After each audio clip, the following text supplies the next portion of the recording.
আমার এত কষ্ট হচ্ছে তোমাদের কি বলবো। আমার সব থেকে পছন্দের ফোনটা এত ডিস্টার্ব করছে জানি, মনে হচ্ছে ফোনটা খারাপ হয়ে যাবে, মানে খারাপ হয়ে গেছে যাবে কি। ফোনটা প্রচুর লাইট চলে যাচ্ছে, ভিডিও করা যাচ্ছে না, ডিস্টার্ব হচ্ছে, প্রচুর পরিমাণে হ্যাং করছে ফোনটা। এবার জানি না কি হবে, আমার খুব কষ্ট হচ্ছে। সব থেকে আমার পছন্দের ফোন এটা। আর দেখো, যতক্ষণ ভিডিও হবে ততক্ষণ তোমাদের সাথে শেয়ার করব। এদিকে দেখতেই পাচ্ছ আমরা তো হাঁটছি, অনেকটা চলে এসেছি, বলতে ডাকাতকালি কাছাকাছি চলে এসেছি।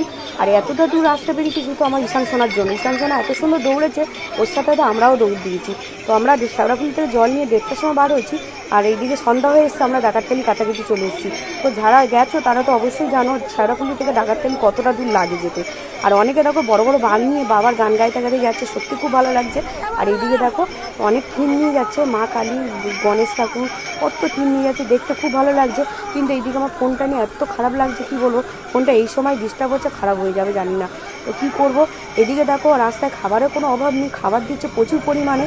আর দেখো এত রোদ্দুর দিয়েছিল দুপুরবেলা, চোখ মুখ কালো হয়ে গেছে। আর লোক খাবারের থেকে বেশি নষ্ট করছে, দেখো অনেক কত লোক খাবার পায় না, আর এদিকে এরা খাবার নিচ্ছে, নষ্ট করছে, জলের বোতল থেকে সব কিছু রাস্তায় পড়ে আছে দেখো। আর খুব খারাপ লাগছে। আর তোমাদের যদি ভিডিওটা ভালো লেগে থাকে লাইক কমেন্ট শেয়ার করতে ভুলো না। আর ঈশান সোনা দিদি দেখো দৌড়াচ্ছে, ওরা দেখো কষ্ট।